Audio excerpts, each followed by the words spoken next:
สวัสดีเขาจะเตะสวรรค์แก้ววงเดือนสำหรับวันนี้บริมาสอนฟิสิกส์ศาสตร์แล้วก็บริมาสอนกายศิลป์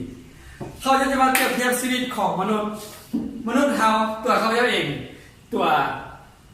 เจ้าเองที่เบื้องวิดีโอนี้ก็เส้นเดียวกันชีวิตของคนเราเปรียบเสมือนแหวนเมื่อเจ้าอย่างมาไว้ซึ่งหน้ามันก็สะท้อนหาเจ้าสิ่งนั้นต่อเจ้าเหตุการณ์กับคนอื่นลงไปเจ้าก็ได้รับสิ่งนั้นนี่คือกฎของธรรมชาตินี่ที่ตายโตแน่นอนเขาจะเสื้อเหลือเกินเสื้อสุดอกสุดใจเสื้อเหลือเกินคนเขาทำสิ่งใดได้สิ่งนั้นทำดีได้ดีทำชั่วได้ชั่วทำดีคนขันไข่ย่องยอนิยมย่องทำชั่วคนเขาเยอะเม็ดซบหมิ่นขี้เดียดทำดีคือทั้งสร้างคุกอาคารนั้นก็ทำชั่วคือเอาไฟจุดมากบกพร่องเมื่อโมงถ้าประกาศว่าถ้าเจ้าอยากได้หอยยิ้มกับคนอื่นเจ้าก็ยิ้มใส่คนอื่นได้เราเมื่อกี้เราเห็นคนย่างมายิ้ม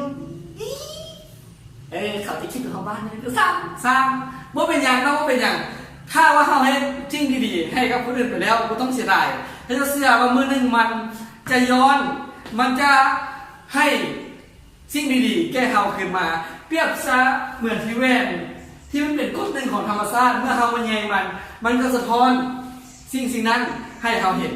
นี่ก็เช่นเดียวกันเนาะแม้แต่เจ้า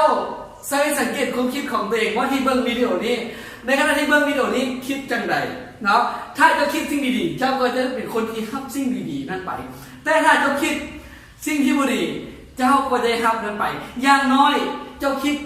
ดีเจ้าก็ได้รับคณะนี้เลยถ้าเจ้าคิดไม่ดีความทุกข์เล็กๆน้อยๆที่เกิดขึ้นในใจเจ้าในขณะนี้ก็จะเกิดขึ้นเนาะเชื่อว่าเฮ็ดสิ่งใดสิ่งนั้นแน่นอนนี่คือกฎของธรรมชาติ